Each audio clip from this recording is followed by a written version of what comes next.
শুরু করছি 42-42 নির্বাচনের আগে বাংলার 42টা আসনের প্রবণতা কেবল নয়, সেই প্রবণতা কিরকম ভাবে বদলে বদলে যাচ্ছে সেটার খবর দিচ্ছি আমি, অনিকেত চট্টোপাধ্যায়। আমাদের নির্বাচন প্রায় শেষের দিকে এসে দাঁড়িয়েছে এবং আমাদের আসন সংখ্যাও আস্তে আস্তে কমছে।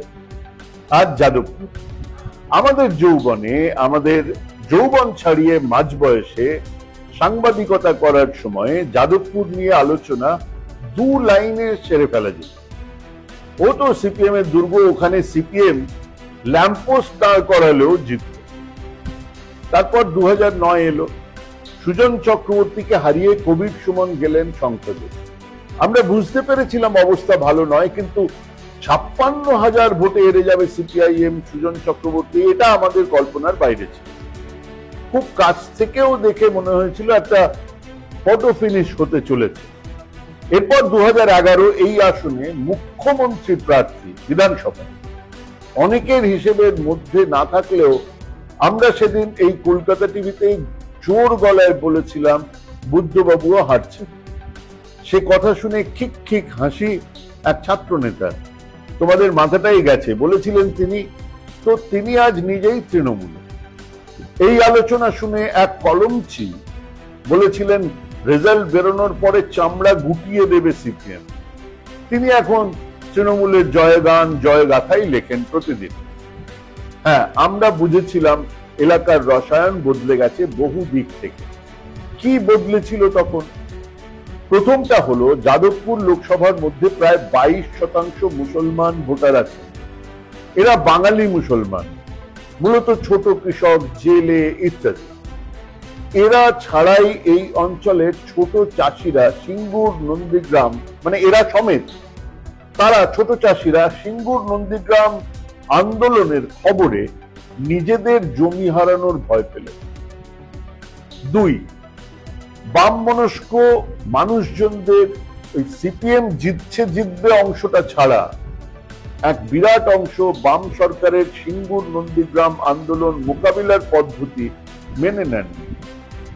এরা কিন্তু মূলত হিন্দু উদ্বাস্তু হয়ে এদেশে আসা যাদবপুরের ধারে কাছের পুরনো বাম মানুষ বা একটু পড়াশুনো জানা মধ্যবিত্ত।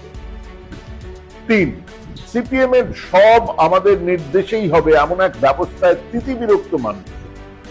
এই 3টে দলের হাত ধরে পরিবর্তন এলো।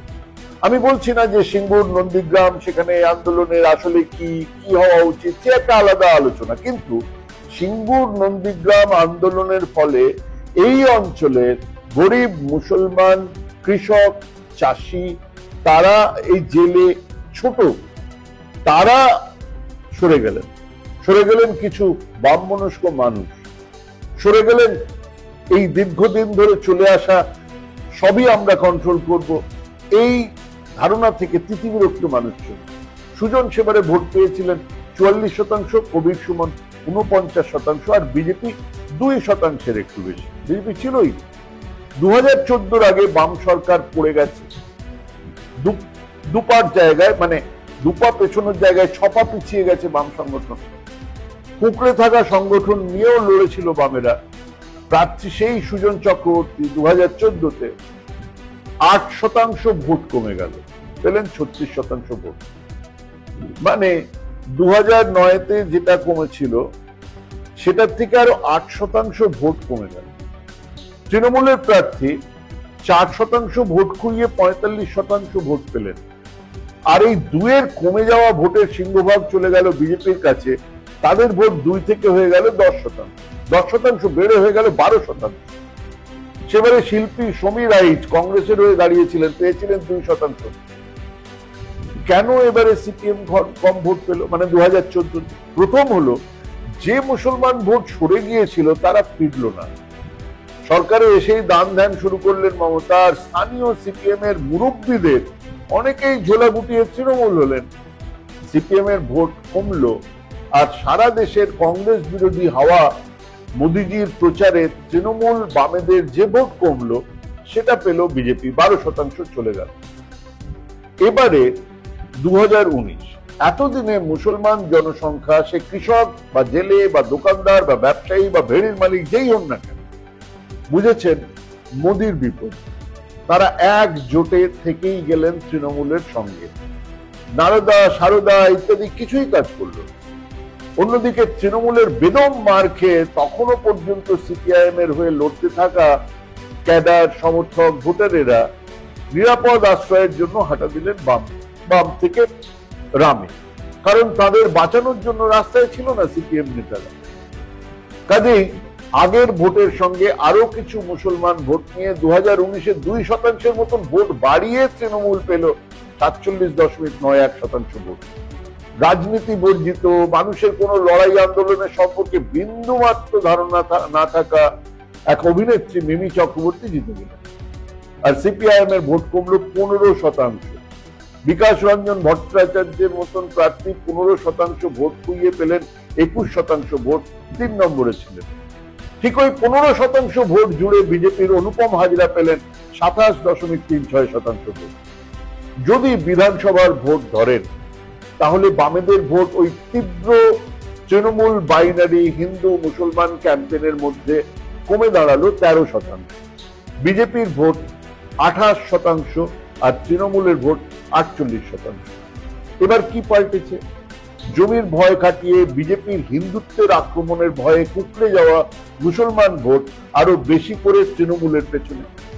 উদ্বাস্তু হিন্দুরা হিন্দু খতরে মে হ্যায় বুঝে ফেলেছেন। বিরাট ডাইরেক্ট বেনিফিশিয়ারি মানুষজন মমতা না হলে মোদির সঙ্গে। এর মধ্যে চাকরি চুরি, পার্থ চ্যাটার্জির বান্ধবীর ঘর থেকে কোটি কোটি টাকা বেরিয়েছে, গোটা শিক্ষা দপ্তরের প্রায় পুরোটাই জেলে, ওদিকে ভাঙড়ে আইএসএফ এর উঠে আসা, আর এদিকে রাম মন্দির আর হিন্দু মুসলমান নিয়ে এত নোংরা আক্রমণ যা এর আগে শোনা যায়নি। বিশেষ করে সেই নোংরা প্রচারের নেতৃত্ব দিচ্ছেন যখন আমাদের প্রধানমন্ত্রী, তার সঙ্গে কাটে কপাটে লড়ছে কে? মানুষ দেখছে মমতা বন্দ্যোপাধ্যায় প্রতিদিন নিয়ম করে তীব্র ভাষায় প্রত্যুত্তর দিচ্ছে। এধারে শুভেন্দু, ওধারে অভিষেক, এক ধুন্ধুমার কাণ্ড চোখের সামনে ঘটছে, কিন্তু সিপিআইএম এর প্রচার মোদি মমতা এক হয়। সাধারণ মানুষ বিভ্রান্ত। মুসলমান ভোটারেরা নয়, তারা সম্ভবত এটাই শেষ সুযোগ মনে করেছে, সেই জন্যই একজোটে ভোট দেবেন মমতার দিকে। উল্টো দিকে হিন্দু উদ্বাস্তুরা পাল্টা প্রতিক্রিয়ায় মোদির দিকে। মধ্যে অসম্ভব ভালো এক প্রার্থী, সভ্য শিক্ষিত, আমার কেন্দ্রে হলে যাকে আমি নিজের ভোটটা দিতাম, তিনি আটকে আছেন। সিপিআইএম এই বাইনারি ভাঙতে পারবে? অসম্ভব। বিজেপিকে টপকে যেতে পারবে? সেটা বলা যাবে না, কিন্তু 2 নম্বরে টাকা নিয়ে হাড্ডাহাড্ডি লড়াই হবে। 7টার মধ্যে 6টা বিধানসভা আছে তৃণমূলের হাতে। গরিব মানুষেরা ফাসিজম বোঝে না, কন্যাশ্রী, লক্ষ্মীর ভান্ডার, স্বাস্থ্যসাথী বোঝে। আর চুরি, 2016-র আগে নারদা স্ট্রিং অপারেশনে যে যে নেতাদের হাতে টাকা নিতে দেখেছেন ভিডিওতে, তাদের একজনও হারেনি। আর এবারে তো ইডি সিবিআই এর মিথ্যে মামলার ন্যারেটিভটা অনেক স্ট্রং। সব মিলিয়ে এক দারুণ প্রচার করার পরেও, ভালো লড়াইয়ের পরেও এই আসনে তৃণমূল প্রার্থী সায়নী ঘোষ জিতবেন। থ্যাংক গড তিনি অন্তত মাঠে নেমে রাজনীতিটা করেন। আগের প্রার্থীর মতো কেবল নায়িকা নয়। এখানে থামলে ভালো হতো, তবুও বলি, যাদবপুর লোকসভা কেন্দ্রের মধ্যে যাদবপুর বিধানসভার ফলাফল দেখলে কিন্তু অবাক হতে হবে। কেন? সেটার জন্য 4 জুন পর্যন্ত অপেক্ষা করুন। ডায়মন্ড হারবার, বাস কন্ডাক্টরেরা বলেন ডায়মন্ড। ইলিশের সিজনে বাঙালি মধ্যবিত্ত এই ডায়মন্ডের মাছের আড়তে আসেন, 2-4টে ইলিশ কিনে বাড়ি ফেরেন। টাটকা ইলিশ, কম দামে, ওটা মনে হয় আসলে এক ভোজন বিলাসিতা, এক রোমান্টিক ব্যাপার। আর সদ্য চাকরির পরে সদ্য গজিয়ে ওঠা প্রেমের এক নিশ্চিন্ত ঠিকানাও এই ডায়মন্ড হারবারের গঙ্গার ধার বা পরকীয়ার জন্য দিনের বেলায় ঘন্টায় ভাড়া করা হোটেল। এসব মানুষ জানেন, উপন্যাস আর গল্পে সেসব বহুবার এসেছে। ইদানিং অবশ্য সে প্রেম ভেলা ভাসিয়েছে মন্দারমণির দিকে। সে যাই হোক, ভাবছেন নির্বাচন পর্যালোচনা করতে গিয়ে ডায়মন্ডের প্রেম কাহিনীতে যাচ্ছি কেন? যাচ্ছি কারণ কপিটাকে তো একটু বাড়াতে হবে, কমসে কম 400-500 শব্দ তো লিখতে হবে, না হলে শুরু করলেই শেষ। এ আসনে অভিষেক বন্দ্যোপাধ্যায় জিতবেন, এটা নিয়ে কার সন্দেহ আছে? তবুও চলুন আরো কিছু তথ্য আর গোপন ষড়যন্ত্রের কথা বলা যাক, কনস্পিরেসি থিওরি। তথ্য হলো এই আসনে সেই 1952 থেকে 2004 পর্যন্ত 14টা নির্বাচনের মধ্যে 13 বার জিতেছে কমিউনিস্ট পার্টি। 1962-তে হেরেছিল, জিতেছিল কংগ্রেস। সেটা বাদ দিলে 13 বার কমিউনিস্টরা এই আসনে জিতেছে। এই আসনে জিতেছেন সেই তেভাগা আন্দোলনের নেতা, প্রভাত প্রতিম নেতা কংসারী হালদার, জিতেছেন কমল বসু, জিতেছেন জ্যোতির্ময় বসুর মতো সাংসদ, তারপরে অমল দত্ত, আর শেষ 4 বার সেই সময় ছাত্র নেতা, আজকে গণশক্তির সম্পাদক শ্রমিক লাহিড়ী। 2004-এ শ্রমিক জিতেছিলেন 51% ভোটে, হারিয়েছিলেন সৌগত রায়কে। পরের বারে 2009-এ তার বিরুদ্ধে সোমেন মিত্র, তিনি ততদিনের তৃণমূলে। আমরা সবাই জানি যে সোমেন মমতার মত পার্থক্য নয়, ঝগড়ার জন্যই কংগ্রেস দল ভেঙেছিল, তৃণমূলের জন্ম হয়েছিল। সেই তৃণমূলেই যখন সোমেন মিত্র যোগ দিলেন তখন প্রত্যেকেরই চোখ কপালে। সেটা যখন হতে পেরেছে তখন অধীরকি একদিন, থাক সে আলোচনা পরে করা যাবে। তো সেই সোমেন মিত্র ডায়মন্ড হারবারে জয় এনে দিল তৃণমূলকে। তিনি পেলেন 53% ভোট, সিপিআইএম 39% ভোট, হারলেন শ্রমিক লাহিড়ী। আর সেবারে বিজেপির অভিজিৎ দাস পেয়েছিলেন মাত্র 2.88% ভোট। এরপরে 2014, এর মধ্যে সোমেন মিত্র আবার দল ছেড়ে কংগ্রেসে ফিরেছেন। বন্যেরা বনে সুন্দর, সোমেন কংগ্রেসে, কাজেই প্রার্থী বদল, এলেন যুবরাজ ভাইপো অভিষেক ব্যানার্জি। 13% ভোট কুইয়ে পেলেন 40% ভোট।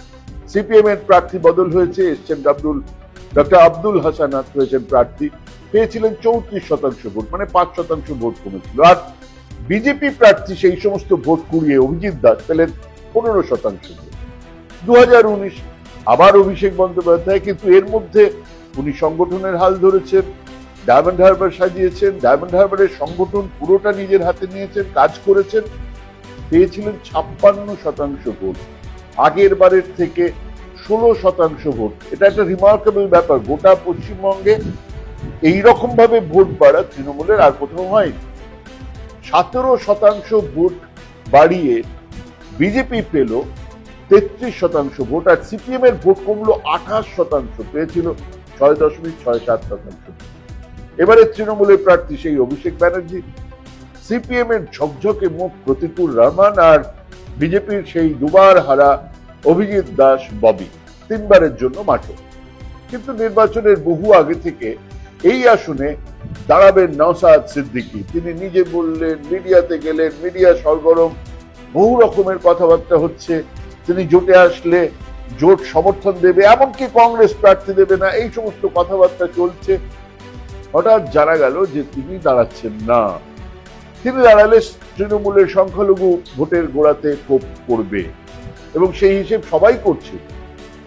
কোথাও এক গোপন বোঝাপড়া হলো কি, এইখানে একটা কনস্পিরেসি থিওরি, কোথাও একটা গোপন বোঝাপড়া, কোথাও সমঝোতা, কোথাও কি ভাঙড় ছেড়ে দেওয়ার সমঝোতা, আরাবুলকে জেলে পাঠিয়ে দেওয়ার একটা ব্যবস্থা, এই সব মিলিয়ে একটা কনস্পিরেসি থিওরি কিন্তু বাজারে একেবারে রম রম করে চলছে।